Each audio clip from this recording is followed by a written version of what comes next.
今天我们来关注中国的但是民生问题。虽然是中国的民生问题，如果我们把它放在一个时代的坐标系里，和其他国家相比较，我们也能够看出这些问题的根源是哪，以及会造成什么后果。今天要聊的就是中国人的医保问题。我们过去谈到和中国民生有关的问题，主要是这么几个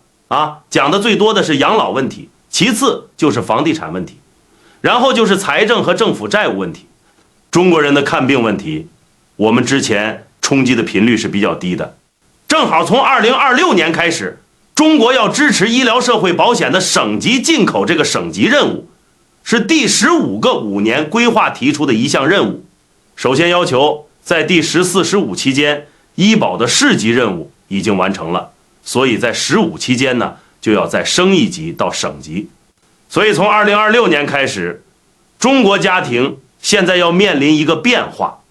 最近不是大家都在讨论非宰杀线非这个话题吗？医疗支出是导致家庭财务状况恶化不可逆的一个主要原因，也是中国家庭的一个主要风险来源。所以今天我们好好聊一聊。可能中国大陆以外的观众觉得有点奇怪，难是啥意思啊？老实说，我也越听这个词觉得越奇怪。说社会保险需要什么，就相当于说我今天早上吃了一顿饭做的面包一样，这是废话，是同义重复。面包当然是做面粉的，社会保险当然是需要讲究的。社会保险的基本逻辑就是汇集全社会的资源，去帮助一下最需要帮助的人嘛，这就是困难的，就是这社会保险的基因底色。在大多数国家3级政府这个结构里面，公共医疗这个事儿，它的主要责任一般是放在省或者州这个级的。公共卫生事业这个事儿，从它的开始之初就是最适合省级耳机的。一个省它有足够大的体量了，它有足够多的人口，有足够典型的经济托底，所以搞起一个资金池，它帮助这个省范围内需要医疗服务的人，它很容易玩得转，不容易穿底，它没有什么升级的过程，也没有降级的过程。3级按照政府等级的权限划分，它就是天然适合的，最适合省级外资等级的。就是在中国搞出了这么一个由县到市、由市到省的升级过程。所以在中国这个医保制度的设计有它独特的考量，后面我们还会细说。数据说话，医疗支出占 GDP 的比例，但是接下来先说一下医疗支出占一个国家 GDP 比重，这是一把尺子，大家拿着这把尺子量一量，就知道自己的生活遇到什么状况。欧盟国家最近10年来消费占 GDP 的比重是多少呢？大概是9%到10%，但是新冠疫情之后有明显上升的趋势像法国、德国、医疗、挪威、荷兰这些欧盟的主要国家医疗消费占 GDP 的比重近来都在11%以上，英国也差不多也是11点几。这明显是和社会人口老龄化有关的，以后口增量了，对于医疗资源的使用就要频繁了，自费比例欧盟。但这不是今天的关键，关键是在去年巨额医疗支出中，个人和家庭自掏腰包的比例有多少呢？欧洲这个平均比例是15%，英国高一点达到了18%。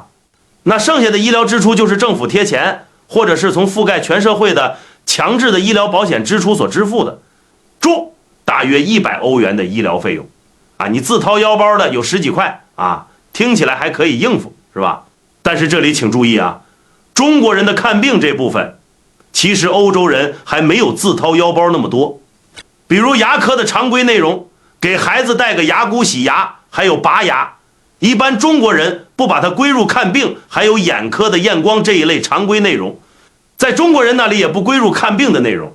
但是医疗按照西方国家的标准，这方面的头也都归入了医疗支出。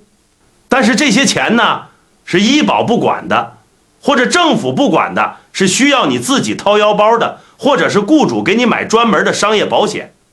但这部分钱并不少在欧盟的医疗开支占到了5%到10%。所以如果你把牙科、眼科这些费用拿掉，把医疗开支的范围缩小到中国人所说的其实看病这个焦点，欧盟居民个人负担的比例还要低一些，不到15%。美国情况，医疗支出占 GDP 的比例要大部分除欧洲，2024年占到了18%左右啊。欧盟国家比例高的才占到了11%，美国占到了18%。这倒不是因为美国人对医疗资源的使用更加频繁，而是其他一系列原因造成的。美国的医疗服务费用，特别是药费，比欧洲贵很多啊。当然，这也造成了美国医生的收入比较高，外科医生勤劳一点，一年收入个100万美元以上，那是很常见的，就比欧洲国家的同行收入高了几倍。所以欧洲的医生啊，医科大学毕业以后，又熬过了实习医生的阶段，都喜欢往美国跑。美国的医疗管理体系比欧洲复杂得多，有很多职能重叠的机构，所以它的行政成本消耗比较大。美国政府对于医疗行业的限价行为比欧洲政府要少，自费比例美国，但是在这个医疗总支出负担上看，美国家庭自费的比例其实比欧洲要低。欧洲是平均15%，美国是10%到11%。另外，美国家庭的收入普遍比欧洲要高一些，税收也要轻一些，所以拉通全社会看医疗的可负担性，美国家庭并不明显的比欧洲要差。另外啊，完全部没有被医疗保险覆盖的人，这部分人上次说了，占到美国总人口的8%以下。如果你把主要精力放在这8%的人口上啊，那你会觉得是一个非常严重的社会问题。但是从公共医疗的大众性和公平性的角度来看，欧洲确实要好于美国，这个评价应该值得探讨的。那我们把这些事情往这个架子上说，你就知道啊，那个美国斩杀线是多么的胡扯。美国人的医疗可负担性和欧洲差不了太多，加拿大在这方面是比较接近欧洲的，而不是美国。中国的真实数据，文明的差距。好，我们回过头来再看中国，用这把尺子量一量，请问中国的医疗支出占 GDP 的比例是多少呢？根据国家卫健委所发的卫生健康事业统计发展公报，2024年该比例达到 6.7% 啊，欧洲的 10% 以上，美国的 18%， 你看低了很多，是吧？那在这个医疗支出部分，中国家庭自掏腰包的比例是多少呢？2024年是 27.5%， 是欧洲的将近1倍，美国的将近1倍多啊！你看差距就体现出来了，这就是差距。换成大白话，就是中国人做医疗检查少，保健支出和前期治疗少，有病都先拖着扛着，到了看病的时候呢，自掏腰包的比例又比较高，这是真正的斩杀线，不黑也不吹呀，都是显而易见的事实。中国人的医疗消费自费的部分占到了接近30%，带来一个什么后果呢？就是经济变差，人们收入下降以后，大家就更加看不起病了。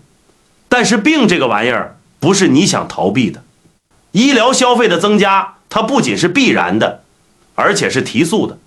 为什么呢？这是老龄化社会的必然。中国老龄化的速度在全球遥遥领先，那么养老保险和医疗保险的洞穿，按照目前这个趋势，就是高度确定的。这对中国人而言，是一个非常坚定且现实的问题。现在好，在同一个坐标系里面，我们拿尺子量一点啊，找到了中国所在的位置。接下来再说一说中国的医疗保险制度设计。前面讲了，公共医疗这个玩意儿，它天生就是适合省或者州一级来抢的，原因是省和州它有足够大的体量，能够建立起足够大的资金池，能够持久玩得转。另外，省或者州这一级呢，也具备比较资格的立法体系和监管体系。医疗机构的建立需要土地和建设方面的配合，从业人员也需要资格认定，都是比较适合以省或者州这一级作为责任主体的。当然，也不是说市这一级、联邦这一级啥也不管。市级呢，主要是负责医疗法规的设施，医疗也建在市这一级。联邦这一级呢，要承担一些重大的责任啊，主要是给人口少、资源匮乏的州以剩下，维持全国这条医疗资源的平均底线，不要让某些州医疗资源匮乏，老百姓都看不了病，或者正在执行公共医疗体系这种状况。所以在3级政府的体制下，公共卫生事业它的职责划分就是本级市干活多出钱少，本级省出钱多干活少。联邦本级是出钱干活都少，但它负责查缺补漏，负责维持一条底线的公平。公共卫生事业这件事干好了，老百姓是不会给政府送锦旗去发帖感恩的。公共卫生事业本来就是大伙交的那个公共卫生费或者是纳的税办起来的，都是我们自己的钱，干好是应该的。唯一的奖励呢，就是这会被算成官员政党的政绩，有利于他们未来的竞选。但是干得差了，一定是要挨骂的。被骂的最多的是省级政府，毕竟主要责任在你这儿嘛。挨骂第二多是缺失，市级政府一般不怎么挨骂。但是在美国，近年是越来越多的把医疗事业的责任归给了营养，因为医疗这个多数性、公平性主要是延续性的责任，而且其次处方药太贵，也需要重新出面来解决。但在大多数国家干得差了，主要是省政府挨骂，所以市政府是干活多出钱少不挨骂，省政府是出钱不干活，但是挨骂最多。那中国是个啥状况呢？中国长期以来的状况是市一级政府出钱多干活多挨骂也多，希望就没有省没有中央什么事儿啊？这怎么会是这个状况呢？这也是中国一贯的政治逻辑造成的，权力越大人的责任越轻。所以接下来要问的问题是2个。第一，中国长期以来这个公共卫生事业主要不由省负责，而是把责任压给了市和县呢？这其实是一个反直觉的事儿。为什么市和县它体量小啊？因为它本来办这些事儿它就容易办得好。第二，为啥现在竟然起来改这件事儿了？大家直接说结论啊，不让省级政府承担主要责任，主要是为了防止省级政府的做大。中央让省有从控制人口到财政收入再到福利支出这样一个完整的闭环，在支出这部分就一直给他留个缺口，不让他把所有的东西都拿走，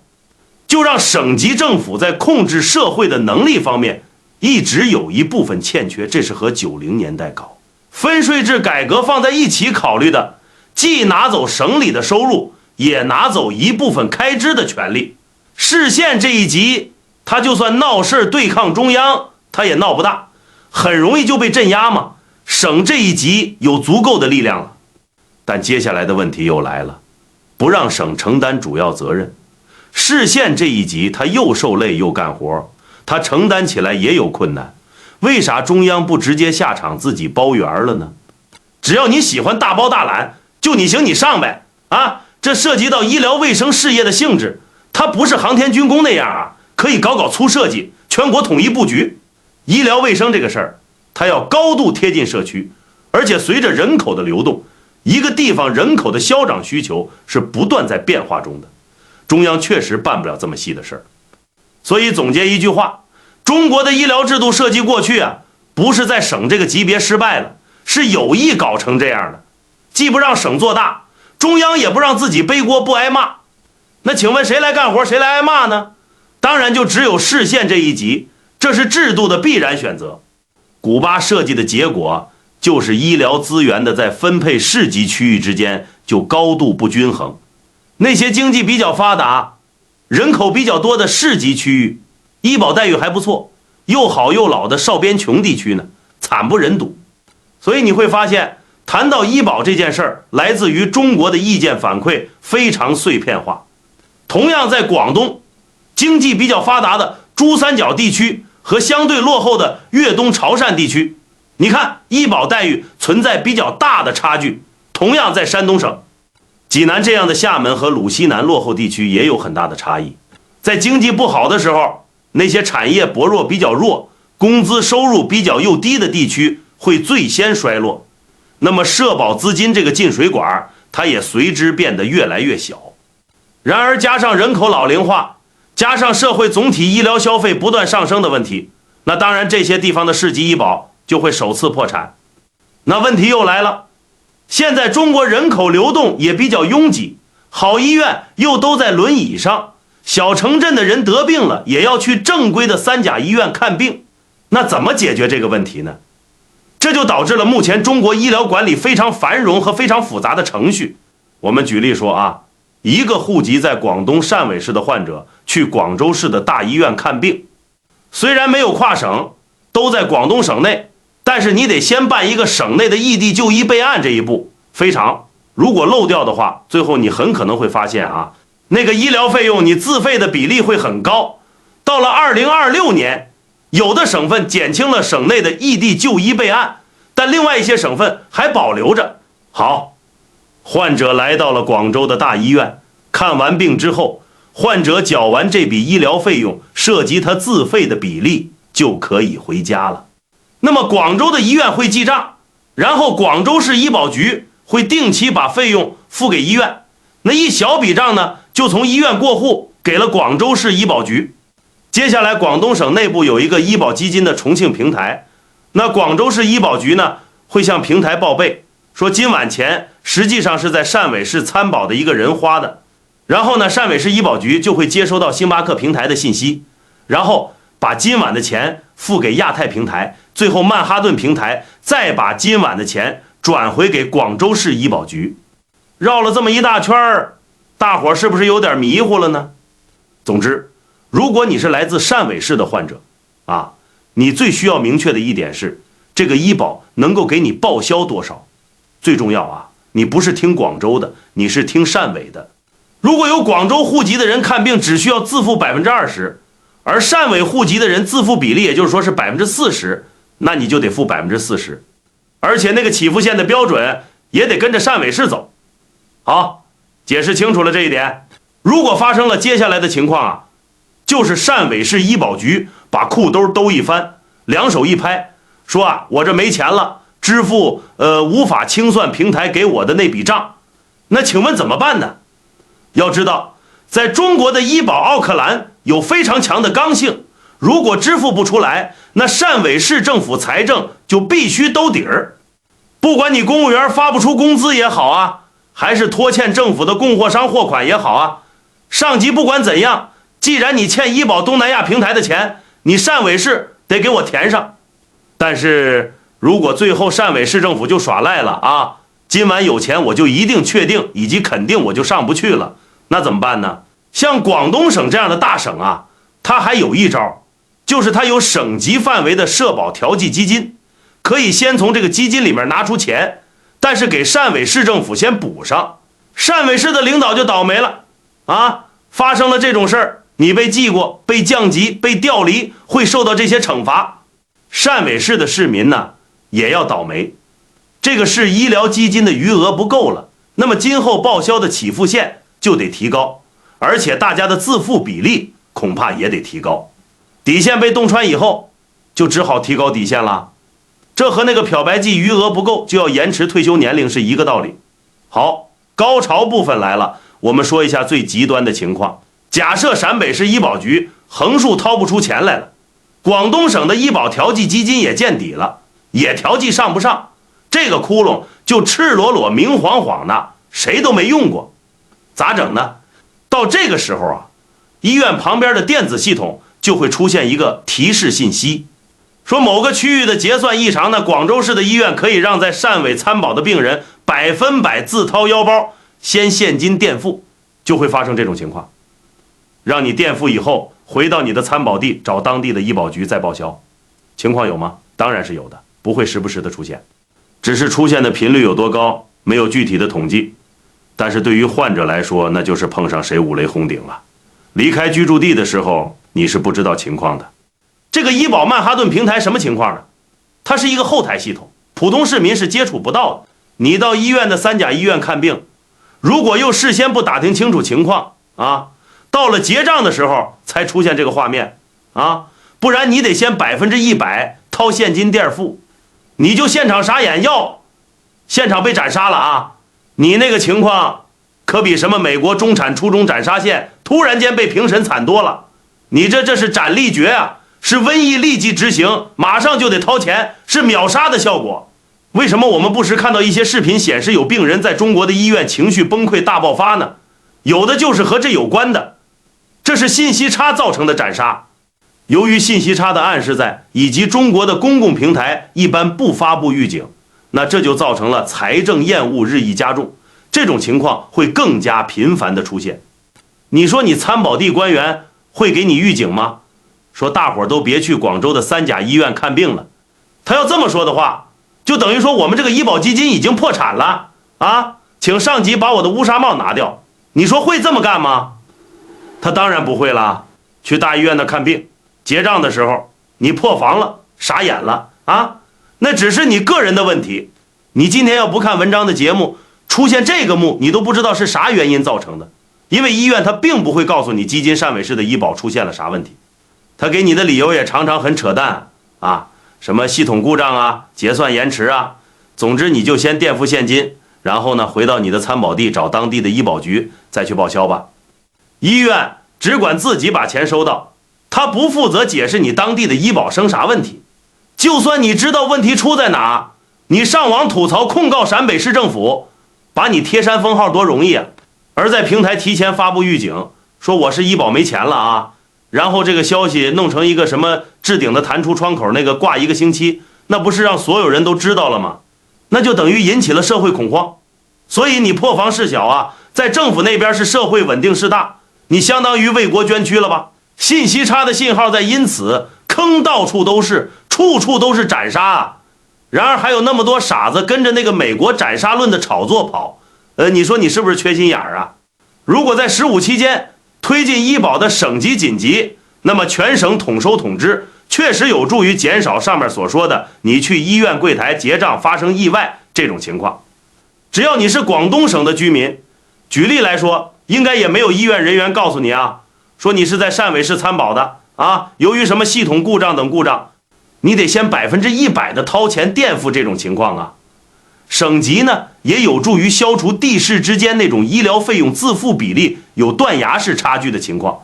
省级必须，它等于把多个市级的医保基金合并成一个省级基金，把多个小蓄水池连成大蓄水池。那它为了穿这个公共医疗的公平性和安全性的话，是有一定的侦查效果的。其实本来就应该这样，从一开始就应该这样。但是其实它突破了中共一贯的政策设计，防止过去省级政府有重要的权利。所以市级的医保基金不断被坑的后果是中央不得已的放权啊。但是相信呢，还是有群众觉得迟来的公平比不公平还是要好。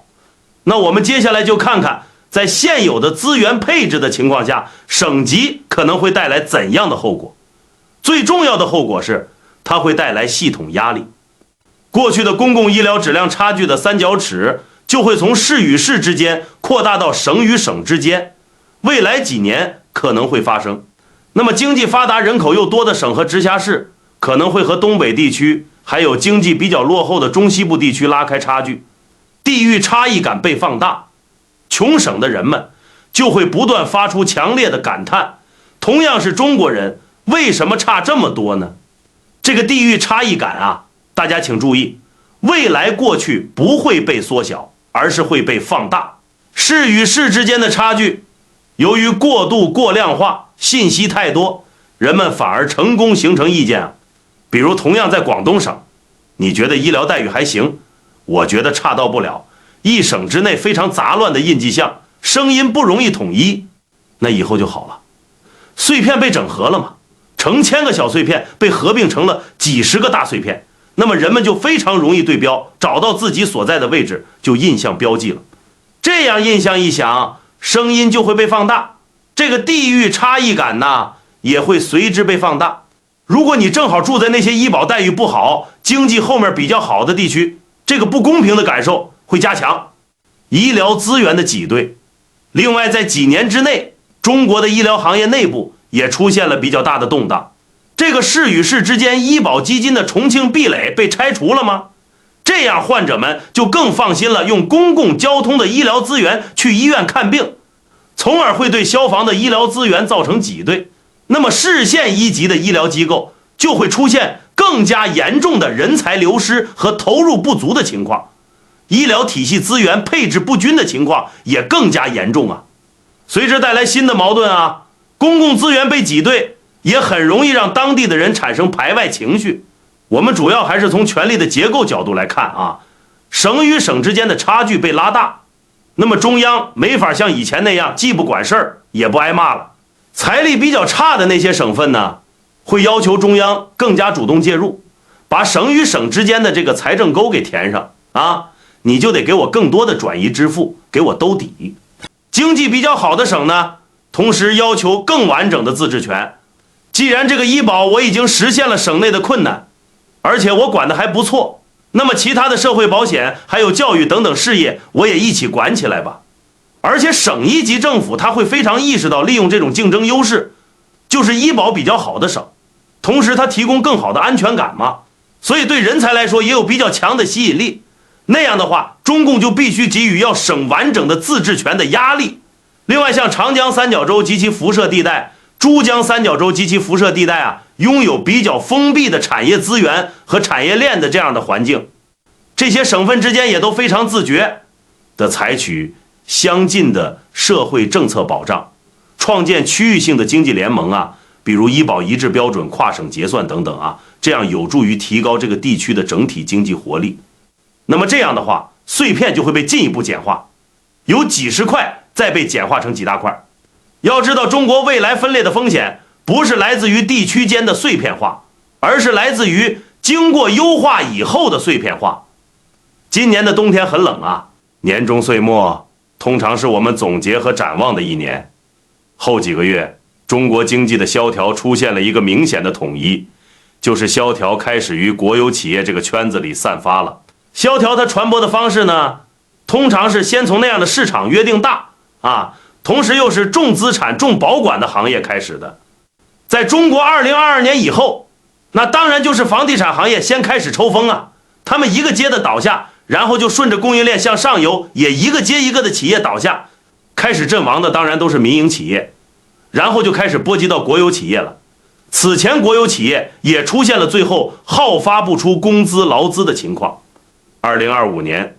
堪称是中国建筑行业的日落时分。新浪网上转载的一篇不良资产研究报告称，2025年中国建筑行业的从业人员下降了23%，技术工人达到缺口500万啊！再重复一遍，2025年中国建筑行业的从业人员下降23%，技术工人缺口500万。这个数字大家细品一下啊，很值得玩味。离职人员下降23%，其实换成成人话啊，你就可以简单的理解为裁了23%，失业了23%。这个从业下降里面，肯定有一部分人是由于目前的薪资待遇不理想，自己有技能，从而又转到另外能够提供更高收入的行业去了啊。但是呢，裁员人在当前的环境下，其实都是由于公司倒闭或者判断损失了工作。在中国没有准确的失业数字统计，我们只能够大概来估计。所以他说的从业人员下降了23%，大概就是由于监管这个行业失去工作的人在20%以上的。如果大家再换一个更具体一点的数字，就是和2022年比，按照中国建筑行业协会报的数字，2022年点亮中国建筑行业的就业人员是多少？4174人。你这个行业大概掉了23%，就是这个行业差不多有上千万人失去了工作。大家品一品，吓人不吓人？技术工人缺口500万，乍一听不矛盾吗？既在说这个行业裁人，很多希望是劳动力严重过剩，又在说严重缺人，其实不矛盾。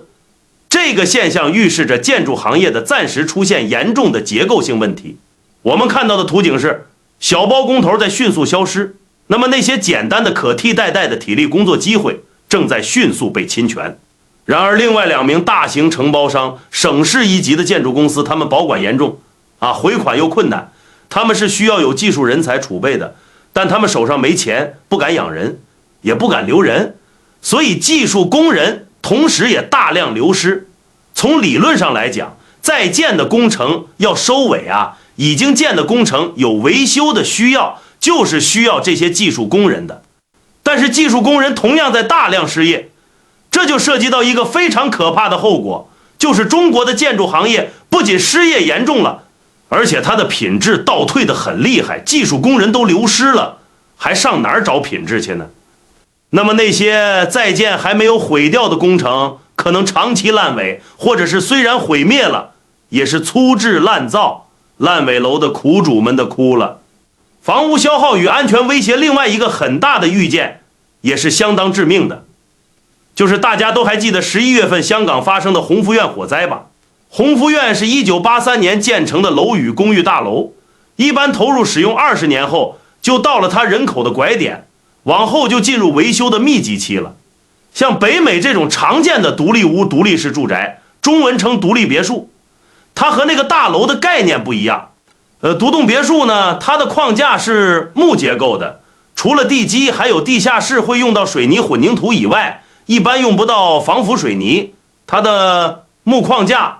外面贴砖，里侧贴灰板，那这种房子只要维护得当，该换的哪漏了就补，一般使用100年以上没有问题。但是现代的高层建筑，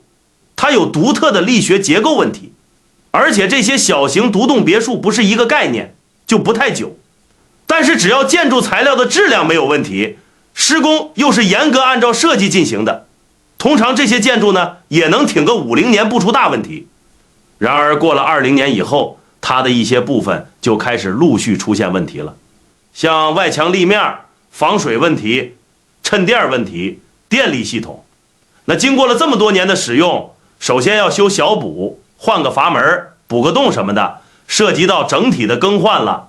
如果在盖大楼的时候就存在建筑材料质量不过关或者偷工减料、施工过程不达标的问题，那么也很有可能这座大楼会提前出现墙体开裂、渗水等严重的问题。也就是说，中国在2000年前房地产建设大爆发时期所盖的这些大楼，这都2026年了，马上就要进入密集的维修期了。但是你现在说啥建筑行业寒冬了，技术工人流失了500万啊，那你这不是拿城市居民整体生命安全开玩笑吗？这不会只是一个失业的问题，而真的是一个要命的问题了。上面的报告还说，今年建筑行业的头部企业的利润率只有地区的2%，新房开工同比下降了10%。这和今年10月份那个数据所说的中国房地产投资与去年同期相比下降了10%以上，两个数字是对上的。在建筑这个行业，由于涉及到非常重要的资质审批，所以行政一直在发挥主导作用，政府愿意把这场战争给谁就给谁，所以建筑行业的头部企业基本上没跑都是国有企业。大型的建筑公司通常是省级和市级直属的国有企业。今年9月份，有网友列举了下知名建筑企业的名单一共有17家，原来都是国有企业，有国资背景的企业这还只是到今年9月份的数据，这份名单还在不断的加长。据称，中小规模的建筑企业和民营的背景建筑企业到了今天阵亡的就更不计其数了。插播广告，神韵巡演。那今天讲的是比较灰暗的消息，接下来插播一条今年光明的消息。神韵艺术团全球近200个城市的巡演在12月18日拉开帷幕。此处略去具体广告词，保持原稿主权，好再回过头讲述阵亡名单上的国企。在这份名单里面，靠前的都是处于行业内历史悠久、如雷贯耳的国有企业。合肥建工集团它有6-7年的历史，它可以追溯到1958年创建的合肥市建工局，它呢是被恒大拖进的坑里。在高峰的岁月里，合肥市建工集团有70%的工程项目都和恒大有关。那恒大拖欠他的工程款要不回来了，他最后就资不抵债了。这也是建筑行业的公司他们到封闭的模式，左手被房地产一般人的巨额欠款给拖着，右肩有自己手欠杠杆拉满欠下巨额的地下室，下边还有一批小承包商在追讨款，几头拉扯就被五马分尸了。合肥建工集团它在2025年进入重整程序，它的资产是127.3亿元曼哈顿是162.3亿元外延了35亿元就差了多了点。一般的民事重组呢就没有希望了，破产重整。但是这个重整和确认企业破产的关章还是有不小的区别的。这个重整呢，其实就是离婚的法人资格还是保留的，核心业务也还是保留的啊，还是想把这个企业救回来的。但是知名的国企像合肥建工走到这一步，其实呢就相当于是脑残了，只是还没有拔管到底。因为要注销公司关章止损，这种破产方式对当地政府的信用破坏很大，所以作为他的婆家嘛，当地政府为了维稳还是要努力留点余地的。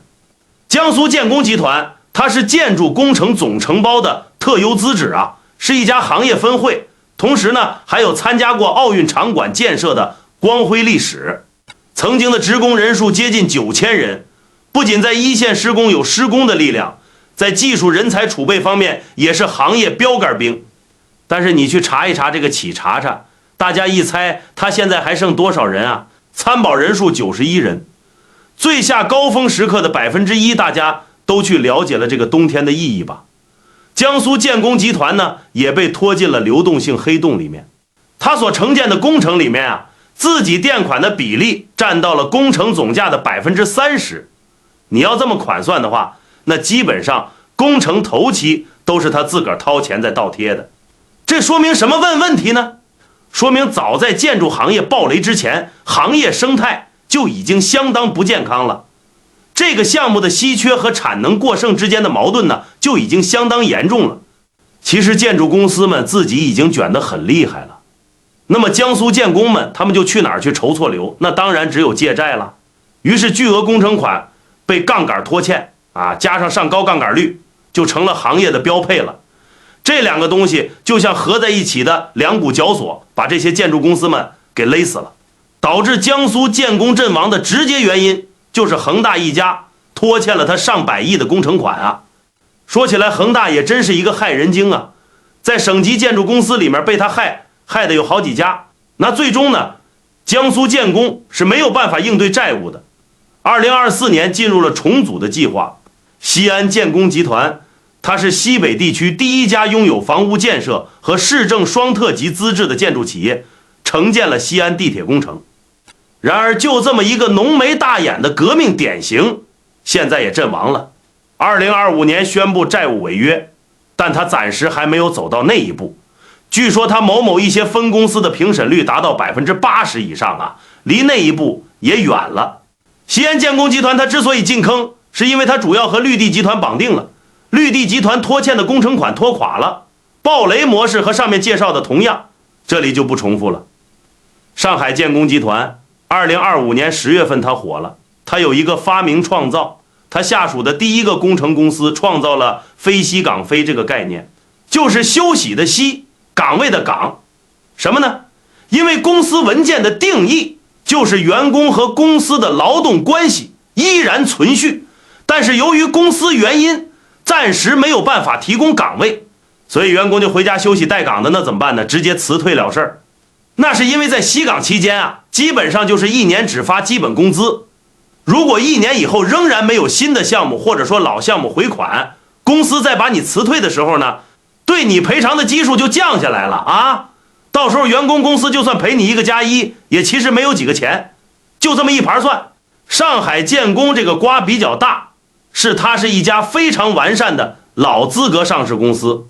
它是上海市属国有企业，1998年在上证交易所上市，2010年整体上市。这在行业内呢又是比较特殊的，它不是分拆出部分业务优质来上市，而是整体上市。这说明啥？说明上海建工是资质齐全，背景过硬，同时实力也同样。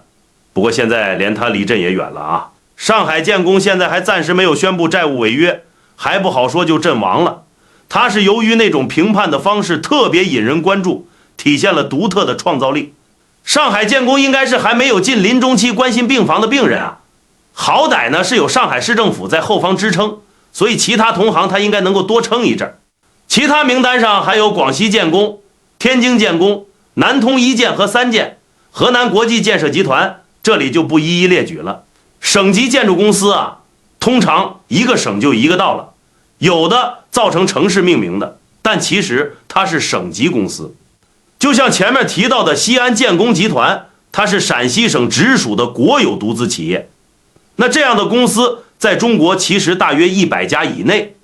不过看看有10几家啊都阵亡进入临终预期的状态。那大家想，其实行业性的灾难已经发生了，因为从全行业或者指标来看，国有企业的亡灵比例是最高低于民营企业的啊。如果国有企业都亡了这么多，那么那个亡灵企业已经大半亡了，都已经是横贯野这种状态了。那再继续顺着藤摸瓜往上摸，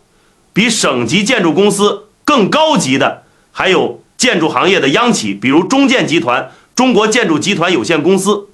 中铁建、中国铁道建设集团有限公司、中交建、中国交通建设股份有限公司和中电建、中国电力建设集团有限公司。那这些建筑行业的央企呢，那当然最后也受到了影响，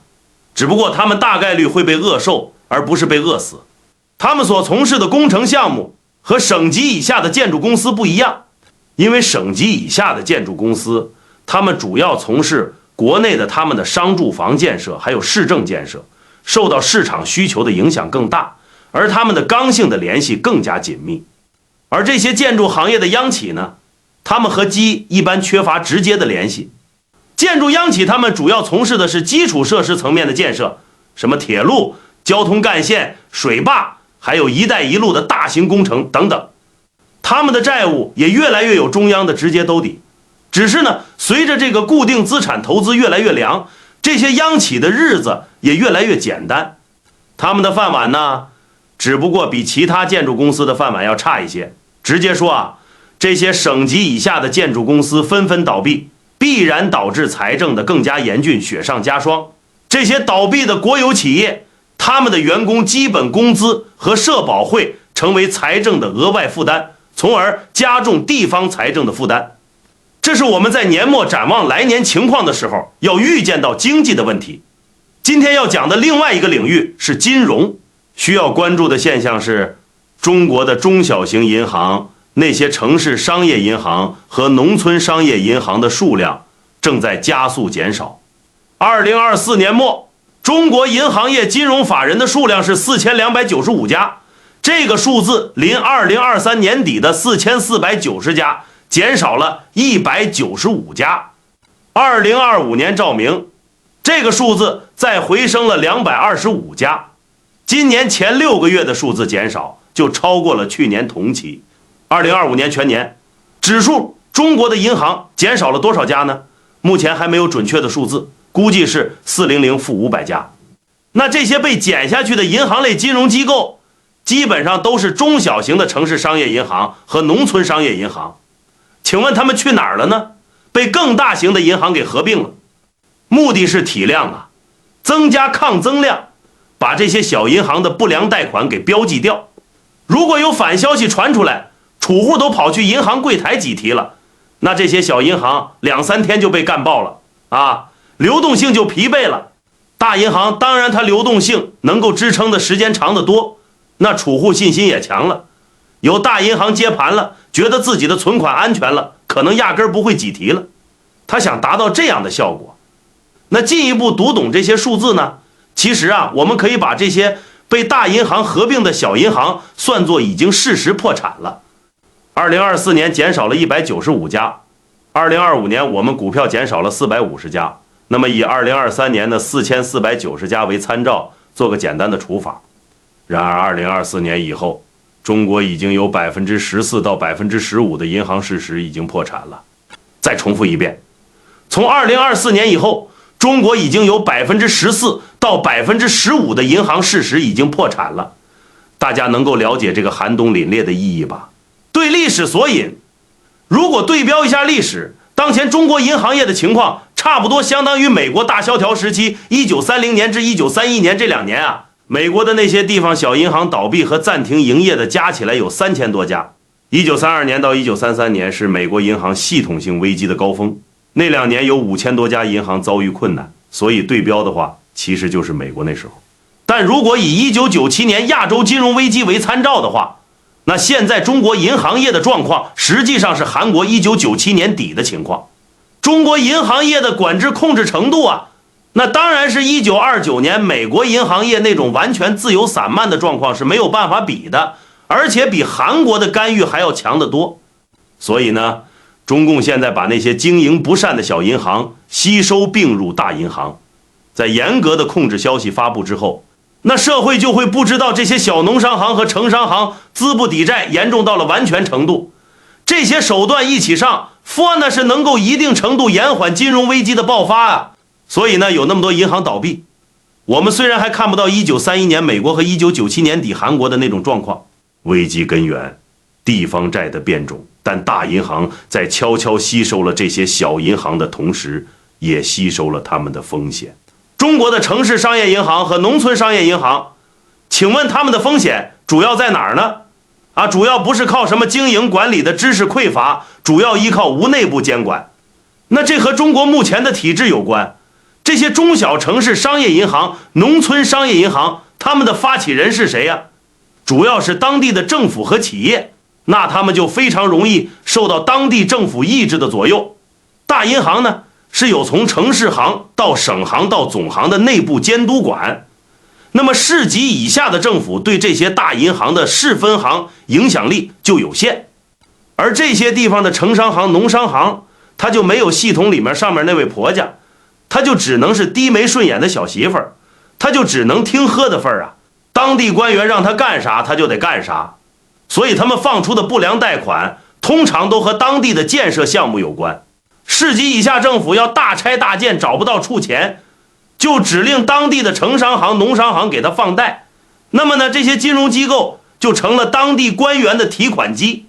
这些大拆大建的项目不产生收益，那么当然放出去的这些贷款就成了无法收回的坏账。那现在好了，这些小银行被大型银行给兼并了。这个银行体系内部从总行、省行到市行，这个自上而下的监管体系稍微铺垫了。但问题是，这些小银行它的贷款不良本质是啥呀？地方债的一部分这个债你解决不了，它的不良不是仍然不良吗？现在做的呢，就是暂时捂住了窟窿，把贷款的不良率给了那个，但是结果呢，它是拉低了银行业的整体利润率。对于这种危机，最合适的解决方式其实就是让它在较低系统引爆。像这个包商银行，它埋下的雷就在包头这个地方爆啊。锦州市商业银行埋下的雷就在锦州这个地方爆，伤害就在当地。就不要让这种风险转化为更大系统的一部分，成为系统性的风险。这种风险如果一旦拖累到省级银行爆，那么它造成的伤害就是一个省范围的。但中共的问题摆在哪儿呢？那就是他如果放手让这些地方小银行自己倒闭，就等于给了足够的公开赖账的一条出路，他剩下其他账也可以如法炮制的赖掉，那就有失控的风险。所以呢，中央政府只好大包大揽，让大银行把这些小银行给接过去。这是中共这种高度集权体制特有的毛病。任何一个党委的失信都会被视为中央政府的失信，任何一个党委的失信都会被视作是共产党整体的破产。对比案例，